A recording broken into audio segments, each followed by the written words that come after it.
Física de solos é o tema que vamos abordar aqui.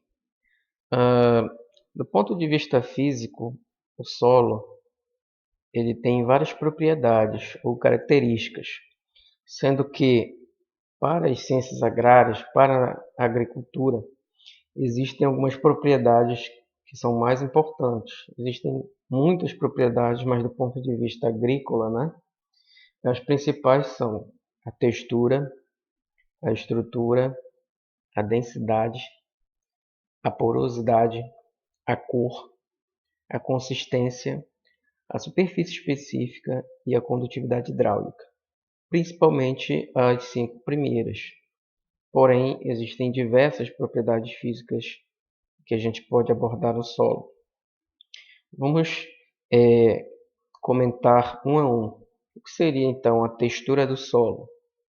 Refere-se à distribuição percentual das partículas areia, silt e argila em uma porção de terra. Por exemplo, solo argiloso é um solo que tem predominância de partículas de argila, mas também podem ter partículas de silt e areia. É muito difícil a gente ter um solo 100% argiloso ou arenoso, né? Geralmente ele vem acompanhado de uma fração ainda de silt, de areia ou de argila, né? Dependendo do tipo de solo. Então, é mais comum a gente ter uma mistura de partículas. Então, dito de outra forma, a textura do solo são as partículas individuais que formam o solo. Que partículas são essas? Principalmente areia, silt e argila. E aí, essas partículas, elas possuem características. Por exemplo, a areia, ela é áspera, ela é solta, possui grãos simples, não é plástico, não é pegajosa, não é higroscópica, ou seja, não consegue reter a água, não coesa, tem uma superfície específica baixa e tem uma CTC, capacidade de troca de cátions, baixa. E o mineral primário que dá origem à areia geralmente é o quartzo. Características do silt: possui sedosidade, é sedosa, ligeira coesão, tem poros intermediários, capacidade de troca de cátions baixa e possui minerais primários e também secundários, que dão origem a ele. Características da argila: é plástica, pegajosa quando úmida, dura e coesa quando seca. Ela é higroscópica, ou seja, consegue armazenar grande quantidade de água, justamente porque possui baixa porosidade. Tem superfície específica alta, CTC, capacidade de troca de cátions alta, poros pequenos e possui a capacidade de expandir e contrair, dependendo das condições de umidade e de temperatura do solo. Tem a capacidade de formar agregados e possui minerais secundários do tipo 1 para 1, 2 para 1 e a presença de óxidos, principalmente de ferro e alumínio. Só para a gente ter uma ideia em termos de escala, né, uma escala um pouco grosseira, a pedregulho então ele teria uma dimensão em torno de 2 milímetros, não é? A areia ela já diminui bastante de tamanho, você consegue pegar no grão de areia. Agora, quando se refere a silt e argila, a gente já não consegue pegar no grão, a gente já pega num agregado e tem a sensação de que está às vezes pegando num grão. Então a argila ela é invisível a olho nu, porque ela tem um tamanho muito pequeno, então é uma partícula que se chama coloidal, ou seja, partículas muito pequenas que são invisíveis a olho nu. Então só para ter uma ideia da diferença de tamanho entre areia, silt e argila. Em termos de cor, a areia geralmente tem uma cor mais clara, não é? Um pouco branca. A argila tem uma coloração mais avermelhada, mais amarelada, ou uma mistura dos dois, vermelho amarelo ou amarelo avermelhado, dependendo das concentrações de óxido de ferro e alumínio. E o silt ele tem geralmente essa coloração mais marrom aqui. Então a gente pode classificar, existem várias classificações que a gente pode falar em termos de textura. Tem os solos arenosos, e uma variação deles são os areno-argilosos, os solos argilosos e a sua variação, argilo-arenosos. O areno-argiloso ele tem uma predominância ainda boa de areia e de argila, só que quem domina é a areia, então por isso o areno-argiloso. A mesma coisa vale para o argilo-arenoso. E os solos de textura média são aqueles que teriam, em tese, quantidades equivalentes de areia, silt e argila. Né? Em termos de tamanho, a argila ela tem intervalo de dimensão menor do que 0,02 mm, o silt entre 0,02 e 0,05 mm, a areia 0,05 a 2 mm, o cascalho 2 mm a 2 cm, o calhau 2 cm a 20 cm e finalmente o matacão que tem um tamanho maior do que 20 cm. A gente pode determinar a textura do solo através do triângulo textural, onde nós temos as porcentagens de areia, silt e argila, que podem ser determinadas em laboratório por diversos métodos, e a partir desses valores em porcentagem, pode-se entrar aqui no triângulo textural e a partir daí achar a textura do solo. Como é que se faz isso? Vamos imaginar que após uma coleta de solo, esse solo foi enviado para o laboratório de física do solo e através de alguns métodos de determinação de textura, se chegou na concentração, na porcentagem de areia 15%, silt 30% e argila 55%. Então, pegando 15% de areia, viremos aqui na base da pirâmide, é só traçar uma linha acompanhando aqui o sentido do triângulo, essa linha vermelha, essa é uma linha reta. 30% de silt vai lá no lado direito da pirâmide, onde está o silt, também traçar uma linha que seja reta, até encontrar outra ponta da pirâmide. 55% de argila, teria aqui então a porcentagem de argila no lado esquerdo da pirâmide, traçaria assim então uma outra reta, não é? E onde essas três retas se encontrarem, teremos então a textura do solo. Nesse caso aqui, o solo é argiloso, mas perceba que, sendo ele argiloso, ele tem ainda quantidades consideráveis de silt, 30%, e de areia, 15%.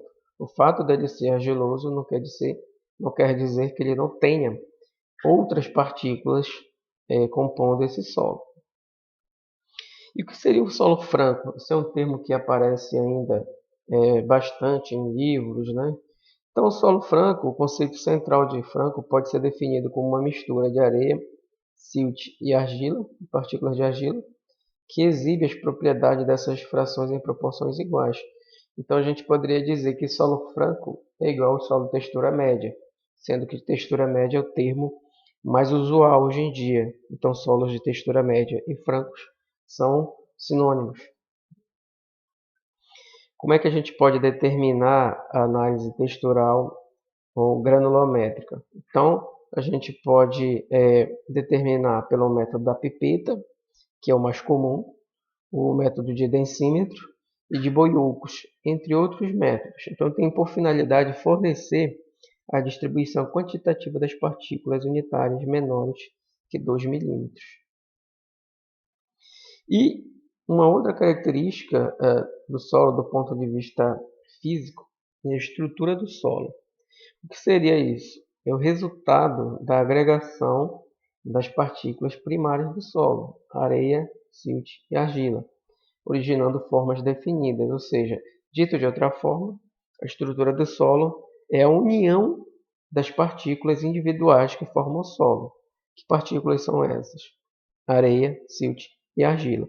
Quando elas se juntam, então ela forma a estrutura do solo, que podem ter várias formas definidas, como grão simples, uma forma massiva, uma forma mais laminar, uma forma mais prismática, uma forma mais colunar, mais granular, aglomerada, fragmentária, em blocos, tipo de nós, ou seja, a forma que as partículas individuais que formam o solo, areia, silt e argila vão se combinar, o modo que elas vão se combinar pode dar origem a diversos tipos de estruturas. As formas que a gente vai encontrar no solo são variadas, porque Vários fatores influenciam na formação da estrutura do solo, né? Entre eles fatores de formação. E aqui, de uma outra forma, dá para a gente verificar como é que seria então uma estrutura do tipo granular. São grânulos, exatamente grânulos, né? Angulares, são mais blocos formados. A prismática, né, tem uma estrutura mais colunar. E a laminar, ela tem uma estrutura mais horizontal do que vertical. Muito característica de horizonte C, bastante encontrada nos horizontes C, né? Enquanto que a estrutura granular é mais encontrada nos horizontes superficiais, né? O A, por exemplo, e a estrutura em bloco mais encontrada no horizonte B, ou seja, aquele que vem logo abaixo do horizonte A. Como é que a gente pode ter a formação da estrutura do solo? Primeira coisa, pela agregação ou floculação das argilas, ou seja, relacionadas à neutralização das cargas eletrostáticas das argilas. Quanto menor a repulsão, maior a união entre as partículas. Pelo processo de expansão e contração, relacionado ao umedecimento e secagem do solo. Pela ação da matéria orgânica, que é um agente cimentante, ou seja, colante, não é? Pelo sistema radicular das plantas, promovendo a agregação. Pelos organismos, pela ação biológica, a estabilização e estruturação do solo. E também pela ação de um outro agente cimentante, no caso aqui um agente cimentante mineral, cálcio. Cálcio, ele tem ação parecida com a matéria orgânica, que é uma ação de colar, né? Por isso cimentante, de cimento, de colar as partículas de areia, silt e argila, formando diferentes estruturas, como nós vimos anteriormente. Como é que eu posso determinar a estrutura do solo? Por métodos diretos e indiretos. Métodos indiretos a gente pode ter tamizamento a seco e tamizamento a úmido. Uma terceira característica interessante do solo seria a densidade do solo, que é uma relação, portanto uma divisão, entre massa e volume do solo. E aí a gente pode ter então dois tipos de densidade. A densidade aparente ou densidade do solo, são dois nomes que podem aparecer aí na literatura, então são sinônimos, né? Densidade aparente é a mesma coisa que densidade do solo. E o outro tipo de densidade é a densidade real ou da partícula. Então, densidade real é igual à densidade da partícula, também são sinônimos. O que seria então a densidade aparente do solo ou densidade do solo? É definida como sendo a relação existente entre a massa de uma amostra de solo seca a 105 ou 110 graus Celsius, geralmente por 24 horas, e a soma dos volumes ocupados pelas partículas e pelos poros do solo. Então, a densidade aparente ou densidade do solo, ela considera os poros do solo na sua coleta, né? E como é que a gente pode determinar? Geralmente pela divisão entre a massa e o volume, já que ela é uma relação, né? Então, pega-se a massa do solo seco a 105 a 110 graus Celsius e o volume da amostra. Exemplo, supondo que se retirou de um solo um cubo de terra com 10 centímetros de aresta e que seu peso seco seja 1.330 gramas. Então, 1.330 gramas é a massa, divide-se pelo volume, né? 10 centímetros foi transformado aqui para centímetro cúbico, então deu 1.000. É só dividir o numerador pelo denominador, a gente vai ter então 1,33 gramas por centímetro cúbico. Essa seria a nossa densidade aparente, ou seja, aquele solo onde eu considero os poros do solo. Como é que eu posso determinar isso em laboratório? Pelo método do balão volumétrico, que é bastante usado, o método do anel volumétrico, também é bastante usado, e o método do torrão impermeabilizado, entre outros. O que seria então a densidade real ou da partícula? É a relação também entre a massa de uma amostra de solo e o volume ocupado pelas suas partículas sólidas. Porém, refere-se ao volume de sólidos de uma amostra de terra sem considerar porosidade. A gente viu que anteriormente a densidade do solo ou densidade aparente do solo considerava a porosidade do solo. Já a densidade real ou da partícula não considera a porosidade do solo, sendo essa então a diferença entre uma e outra densidade. Como é que se calcula a densidade real da mesma forma que a anterior, é uma relação entre massa e volume. Então, nesse caso aqui, eu tenho 1.330 gramas e vou dividir pelo volume de solo, que é 500 centímetros cúbicos. Então, eu vou ter aí uma densidade da partícula de 2,66 gramas. Então, aqui não é DAP, né? Seria DP só. Foi escrito errado. Então, verifique que a densidade real da partícula ela tem um valor maior, não é? Por quê? Porque ela não considera os poros do solo, então ela vai ser mais adensada. Se ela é mais adensada, já que ela não considera os poros do solo, ela não tem na amostra, o valor vai ser maior, então 2,66. Como é que eu posso determinar? Métodos de determinação: piquenômetros com água, balão volumétrico, mesa de tensão. A cor do solo também é um atributo ou uma característica importante, né? A gente pode tirar vários significados das cores. Por exemplo, as cores escuras indicam presença de matéria orgânica que estão relacionadas com o horizonte ar, né? Então, o horizonte ar é escuro por isso, porque ele acumula matéria orgânica que dá cor escura ao solo. Cores vermelhas indicam condições de boa drenagem e aeração do solo, estão relacionadas com a presença de hematita. Não é? Cores claras, presença de minerais claros, caulinita e quartzo. Pode significar a perda de materiais corantes. Cores acinzentadas indicam condições de saturação do solo com água, ou seja, redução do ferro. Cores amarelas podem indicar condições de boa drenagem, mas com regime mais úmido. Estão relacionados com a presença de goetita. Horizontes mosqueados, manchas amarelas, vermelhas, pretas em uma matriz, ou fundo normalmente acinzentado. Mosqueado significa uma mistura de cores, né? Você não tem uma cor que predomina. Então é chamado mosqueado. A gente poderia dizer também que é uma espécie de mosaico. O horizonte mosqueado é aquele que não tem predominância de uma cor. Você pode ter cor preta, amarela, né? Várias, formando então um mosaico ou um mosqueado. Os solos arenosos geralmente eles têm como material de origem o quartzo, que por sua vez tem uma coloração mais clara, né? Os solos umíferos, ou seja, aqueles que têm mais matéria orgânica, eles têm uma coloração mais escura. E os solos do vermelho ou amarelo, eles são dessa cor porque geralmente eles possuem óxido de ferro e alumínio. Se eles são mais ricos em óxido de ferro, o solo tende a ser mais vermelho. Se eles são mais ricos em óxido de alumínio, o solo tem uma tendência de ser mais amarelo. E, finalmente, a cor do solo fornece indicativos sobre o material de origem, a fertilidade do solo, a quantidade de nutrientes macro e micro que esse solo pode fornecer, conteúdo de matéria orgânica, a condições de drenagem e os teores de óxido de ferro e de alumínio associados então à fixação de fósforo. Como é que se pode determinar a cor de um solo? Através das cartas de cores de Mansell para solos. Então, basicamente, como se vê aí, um livreto onde tem várias cores, né, com códigos do solo.